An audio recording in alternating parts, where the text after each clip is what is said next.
oftentimes, as you're saying that, I think about some of the fifth generation or sixth generation businesses, family businesses that I know, and the reason that don't have a governance system within the family, and that's they call themselves a family business and they are fifth generation, but through the years, the business entity only flowed through one family line and it's wholly owned by that one family line. So even though it's still in generation, it's a fifth generation business, in the essence that you're talking about, if you're trying to have 3 or 4 different family lines control a business, manage a business, own a business together, without, in the absence of learning how to govern together, learning how to make decisions together, they will fall apart.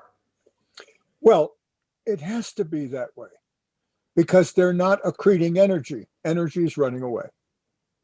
By the way, and that it governance, as you just said so beautifully, Michael, if everyone could stop looking at boxes and boards and entities and just realize that all government is joint decisions by those who can vote. That's all it is. Right. And it's just as simple as how the kids, the second rising generation, who they decided to send to dad and mom when there's a message. And my father taught me that the person selected is never the person that dad would select to run the business. No, because that person's not objective. The kids figure out who's the one among us who's actually a kind of fiduciary mindset, who cares about all of us. That's the person they send. Well, it's figuring out that in joint decision making. Does that make sense? Governance is joint decision making. Yeah. And it's in the absence of governance, again, I think it's important to make sure that people hear this, is that in the absence of governance, somebody gets a black eye, somebody gets a bloody nose. And that's what's the piece that causes the harm, is that they're not joint in that decision-making process. I didn't have a part in saying that we were going to move from dairy farming to cattle farming. And without being a part of that, I'm taking my ball and I'm leaving, and I'm not going to be part of this. Yeah, well, that's right. So either there are people with what I call fiduciary mindset, small f, duty of care, loyalty, and to the whole, who emerge and who facilitate the development of those joint learning systems in each generation. And they're learning. They're not just decision. There's learning before the decision. There's learning before the decision. It's growing the intellectual and human capital of that family. So the social capital, its joint decision-making system, grows too. That's core. Now, one further thing back to our subject on the enterprise, family enterprise, and the 3 circles, and looking for a moment at the evolution of the owner board circle or sphere, I do want to say something important, I hope, for those listeners, because that sphere tends to get forgotten. Management looks very present, and family looks very present. The ownership board circle sphere gets missed. Let me say that one of the great problems in our field, as Michael will attest, is there are no programs I know of to learn how to be a great owner. This becomes even more mysterious if you're this thing called a beneficiary, that nobody understands what that means, and you don't own anything, even though everybody around you says you're an owner. But in fact, you discover you're not an owner. So now you have a lot of cognitive dissonance. Cognitive dissonance stands in the way of good decision making, because that's confusion.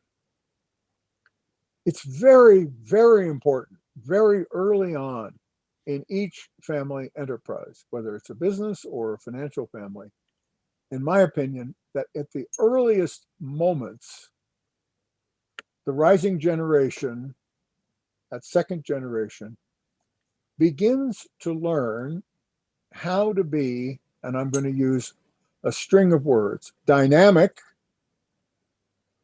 conserver, eventually turning it over in equal or better condition than they received it, stewarding, that means growing, stakeholder, not shareholder, stakeholder owner, dynamic, conserver, stewarding, stakeholder owner. 5 words. Great families, Michael, that I've studied all knew without the terms that that's the kind of owner they needed. And they also knew that people whose DISC process would suggest they would be great managers often are terrible owners. They're really good at tactics and unfortunately rarely good at strategy. We're all given different gifts in this lifetime. Great families very early on intuit and develop, the elders do this work, intuit and develop the skills of the rising generation members, those who will be good braves and go out and hunt and what have you, and those who might have fiduciary mindsets and grow one day to be elders, because they're the strategists.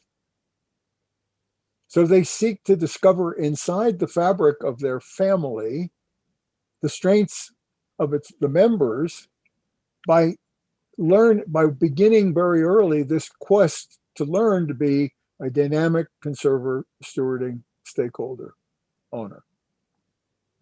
Love it. And there are different strengths that make up that knowing. But they don't miss the fact of growing great owners. So let me just paint a picture